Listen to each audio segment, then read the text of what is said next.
how do you see the current phase of war in Ukraine? Because we know that there are two articles, one in Politico that says too little, too late. It seems that it's getting over for them in Ukraine, and the other one in Wall Street Journal is saying that by 2025 the war in Ukraine is over, and there is nothing to be saved in Ukraine. And well, I think the war in Ukraine is over to some extent already. What we see now is that Russia is gaining some ground, but in essence, Ukraine has not prevailed, is not in a position to prevail, and has never been in a position to prevail. And this idea, which is repeated in the West, that we should have provided more weapons and so on, is I think is misleading. The problem of Ukraine is not having more weapons. As I explained many times, in fact, if you look at the number of tanks, for instance, if we add up all the tanks that Ukraine had before, in February 2022, and what it received from the West since then, we can see that if you add up everything, you would see that Ukraine had almost 3 times the number of tanks that Russia used in Ukraine. So it's not a question of numbers. It's a question of how you integrate that into a defense system. And when you receive one day a few Javelin missiles, the other day a couple of M777 howitzers, and a day after a couple of HIMARS, and then a couple of days later a couple of ATACMS, and then you ask for F-16, and you say, well, we'll receive them in 6 months, 8 months, 1 year, and so on and so forth. I mean, how can you build up a consistent defense system? It's simply impossible. It's impossible in the substance, because all these equipment that come from all over the world were not designed to be integrated together. They come from various countries with various specs, and now in Ukraine they are brought together in something which is not even consistent with a command and control system. If you look, as I have said many times, if you look on the opposite side, on the Russian side, you will see that everything that comes on the battlefield is integrated into a command structure. Even the drones are integrated into a command and control system. So if you avoid the overkill, for instance, having let's say a drone attacking a tank, and at the same time you have artillery attacking the same tank. You don't have that, because the command and control that the Russians have set up is in fact a system that allows to select the best armament to fight a specific objective. As a result, you don't spend ammunition for nothing. And you cannot do that on the Ukrainian side, because all this equipment has never been integrated into something. The same happens with the drones. I mean, the Ukrainians have been very creative in developing drones and homemade drones, and attached hand grenades and anti-tank grenades to them, and so on. So they were very creative, and that's fine. The thing is that this equipment is used locally without, with the poor logistics, first of all, but let's put that aside. But above all, this equipment has never been integrated into the normal operational command and control structure. As a result, you have locally, you may have success here and there, but you may not. What the Russian can do is to convert a tactical success into an operational success. And that's why the Russians have the advantage. And we have also to understand that what the Ukrainians are not able to do is not just because they are incapable of doing that. It's also because the West is not able to do that. Because the West in the last 30 years never had to do that.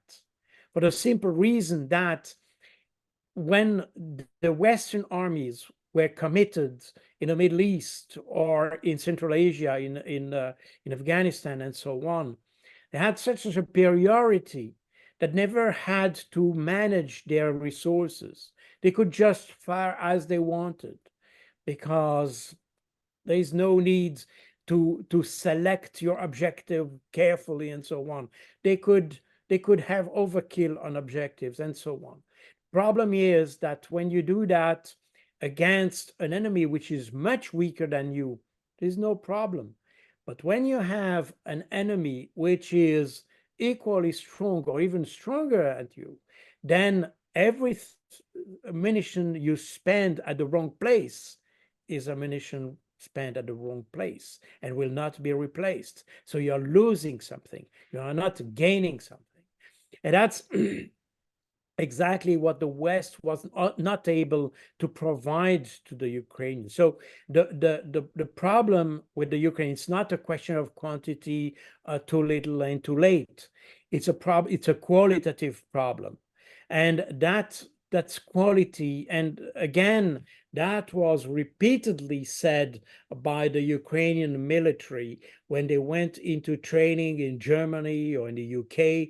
They said, we are not trained for the right war. The guys who trained us may have expertise in the Sahel region or elsewhere in the world, but they don't know how the Russians fight. And that's exactly the problem that the Ukrainians are facing. They are not prepared for the right war. So it's not a question of equipment. And you know, we have another conflict in Palestine where you have the Palestinians having much weaker equipment, much less technological equipment, much less resources than the Israeli, but they are still winning. Why that? Because they have an operational consistency. They have little resources, but these resources are integrated into a consistent command and control system and a consistent doctrinal system. And that's why it works. The same applied to the Viet Cong against the US in the 60s and the early 70s. The problem is not the quantity of weapons, it's the way you use them.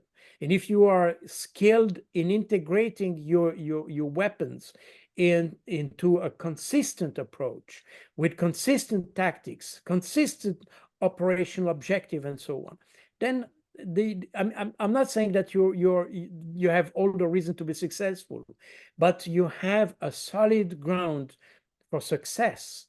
And that's exactly what is missing in Ukraine.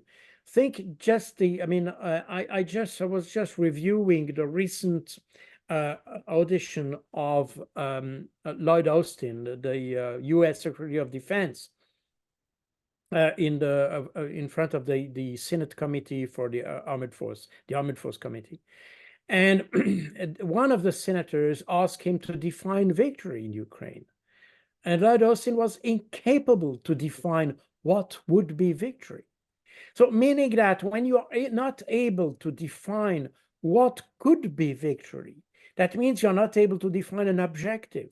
And if you're not able to define an objective, how can you lead an operation? I mean, you need, and that's the same, by the way, it's exactly the same when you address industrial strategy or economic strategy or social strategy, whatever you want to do. If you want to apply a strategy, you need to have an objective, and you need to have a tangible, concrete objective that you can and where you can measure whether you achieved or not. And if you are not able to do that, there's absolutely no chance to win. And that's exactly what Sun Tzu said. I think I mentioned that. I don't know if it was on your channel. In any case, that's what Sun Tzu said. I mean, 2,500 years ago, he said, "Without strategy, tactics is just noise before defeat." And that's exactly what we're witnessing in Ukraine. There is no strategy, there is no objective. We don't know what we want to achieve. Of course, you can intuitively, you could say, okay, what the Ukrainians want is to repel the Russian army to the borders, the 1991 borders, and so on. Okay, but the problem is that your objective must be consistent with your capacities and your capabilities. And if you just put an objective, you launch it in the air and hope that somehow you will achieve it, this is not the way of doing that.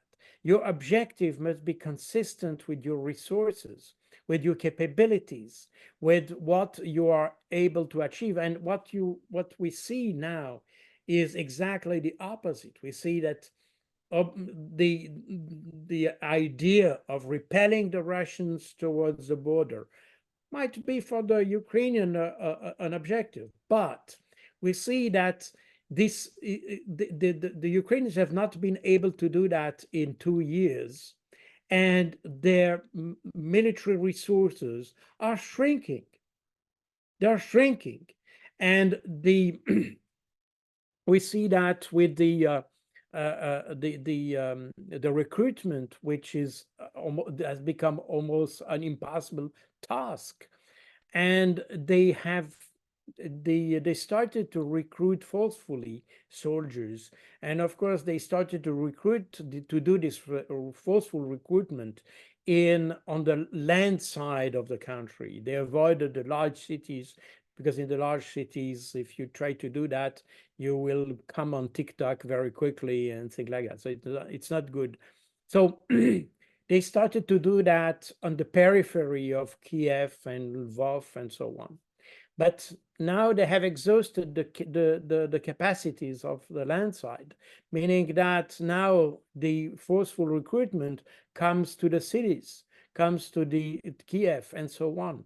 So what do they have? What did the Ukrainian do? They forbid now to make any video, because you have seen those video on Instagram, not Instagram, Telegram and TikTok, about those forceful recruitment activities, and now it's forbidden to publish that. Otherwise, you may receive a condemnation of 8 years in prison. So, meaning that they are afraid of that, and they see that so the society may collapse because of this kind of activities. And that's the reason why you have no criminal condemnation if you advertise this. And and the other aspect is this attempt that we have heard about a couple of days ago, about a possible plot against Zelensky by two colonels of the counterintelligence. And that indicates that something is changing within the Ukrainian society. And we have exactly the opposite of what we have in Russia, by the way. So we in Russia, we have an increased stability and continuity, improvement, economic improvement as well. But we have exactly the opposite in Ukraine. And the problem is that in the last 2 years, and probably even before that, Ukraine felt protected by its narrative. And I mean, the media in the West promoted this idea that Ukraine was winning and there is absolutely no chance for Ukraine to lose this war. Russia had to lose, and so on and so forth. So this probably boosted the confidence of the population in Ukraine, and probably even from the establishment.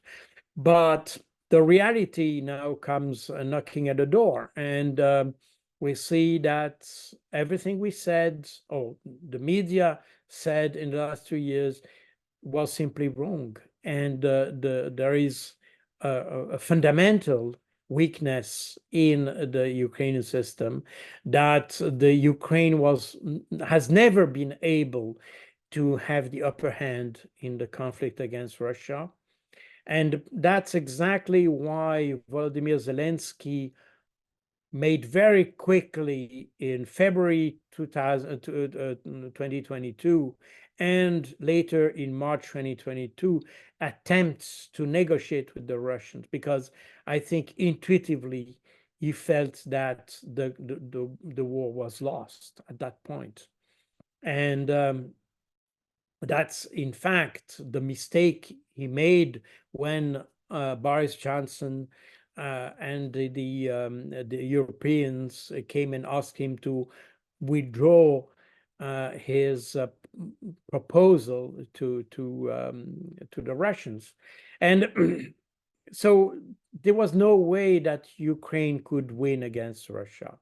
Was absolutely no, and today we are just witnessing that. So the question today is more to imagine or to foresee the scope of the defeat.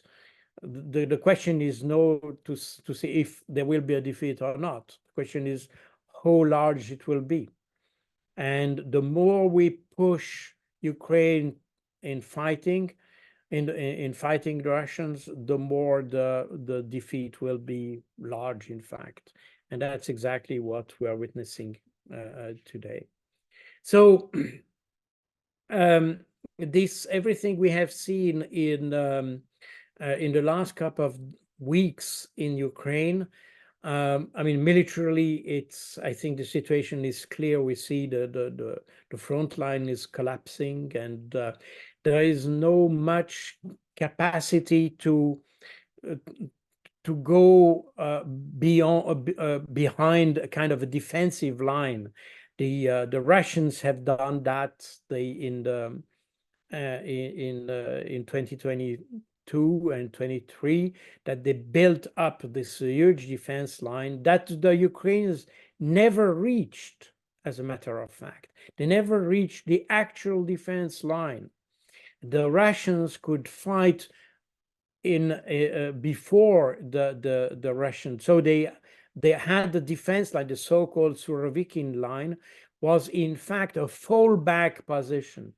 And if we look at what is going on today in Ukraine, we see the Ukrainians do not have this fallback position. They didn't prepare for that. There were some attempts, but it was not sufficient to provide a safe and solid fallback position. As a result, we have the front line collapsing, and I think probably in a few weeks we will have the Ukrainian army without solid defense, and that will be probably the start of the end for the Ukraine. Now the question is how the population is saying that. I see more and more messages coming from Ukraine asking for reconciliation, and it's interesting because you have I see those messages hidden in text, so they try to put that in a way that is not too obvious, because that would be punished in Ukraine, because when you start to advertise defeat, that's exactly the kind of thing we could see in other countries in World War II, for instance, or in World War I, when you were saying, oh, well, we could be defeated. Then you have criminal prosecution and all that, because you are discouraging, you are in fact undermining the government and the society and all that. So, and you have the same thing happening in Ukraine, but hidden in many messages. What I received from Ukraine is people asking for reconciliation, because they understand that this conflict leads nowhere for the Ukrainians. It leads only to defeat and to more casualties and fatalities. Again, in the West, we tend to say, well, you know, the Russians are suffering casualties and fatalities, so not the Ukrainians. And even Volodymyr Zelensky coming up a few weeks ago saying that they had only 31,000 fatalities in the Ukrainian army. I mean, nobody believes that. I mean, I don't know what's the exact figure because nobody knows that, but 31,000 seems to be completely delusional. So there are probably hundreds of thousands, and many people now are even mentioning the word of 1 million of fatalities. I don't know if it's true. It's probably not as much, but it means that some are coming up with figures that nobody thought about just a few months ago, meaning that there is a sense in the Ukrainian population that the defeat is much harder than publicly acknowledged. And that may affect the morale of the population as well. As a result, we see that there is no much positive prospect for the Ukrainians.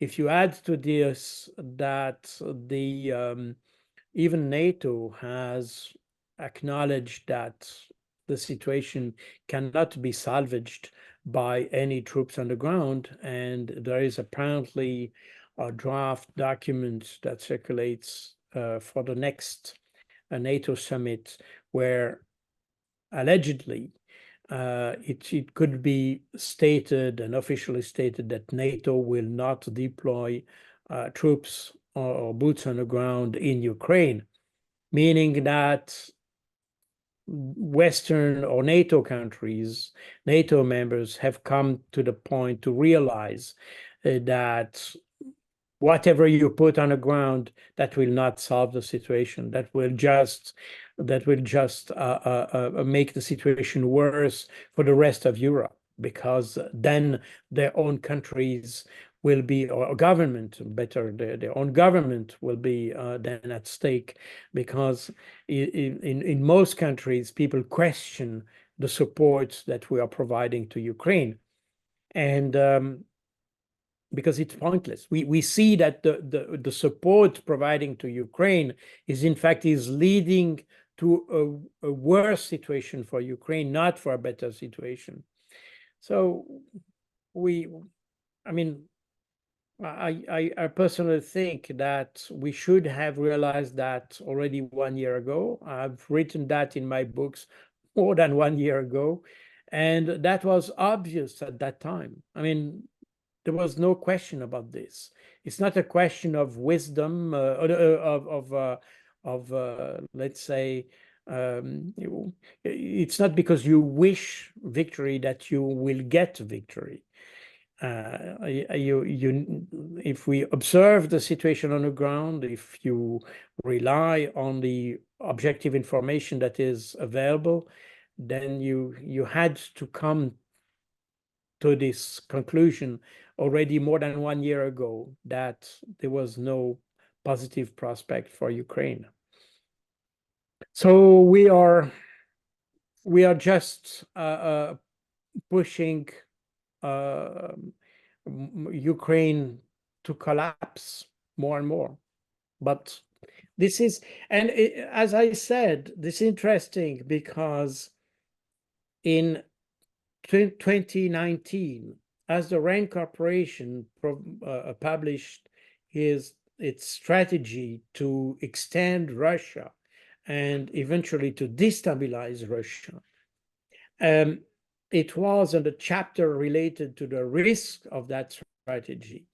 The Rand Corporation analysts said that there is a huge risk in implementing this strategy, that Ukraine would lose a lot of personnel, lose territory, and will be pushed into an inconvenient peace. So we knew that it was going to be fatal for Ukraine. It was known.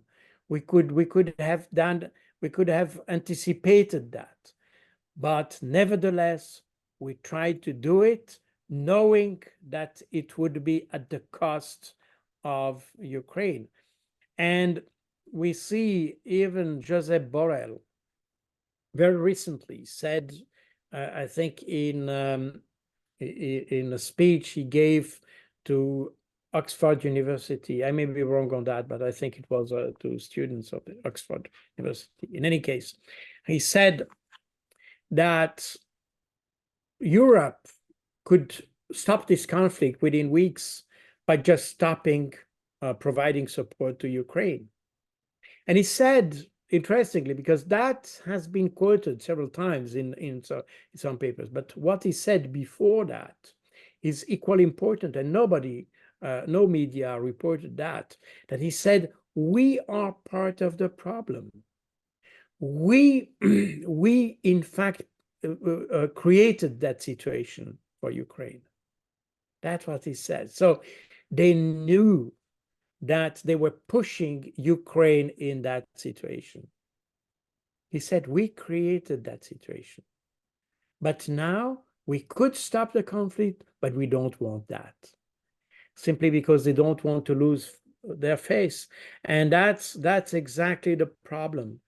We are in the what you can call the sunk costs fallacy. That when you invest in a project and you see that the investment leads nowhere, instead of stopping funding that project, you continue because you hope that you don't want to lose what you have already invested. But if the project leads nowhere, it will lead nowhere. So the more money you will put in that project will lead nowhere. So you will even lose more. So economically, mathematically, this is a total wrong type of reasoning, but we are still applying that. We have invested so much in Ukraine that we are afraid stopping funding it. As a result, we will lose everything we have invested. We will lose Ukraine, and Ukraine will lose probably itself. And because the only solution for the Russians now is to push ahead with the collapse of Ukraine, because as long as Ukraine exists, it will be supported by the West, then the obvious solution is that Ukraine must cease to exist. I don't know what is in the mind of the Russians, but looking at the logic of this approach, it leads to the disappearing of Ukraine. This is tragic, and I think here the West has a huge responsibility. And but okay, that's the way it is, unfortunately.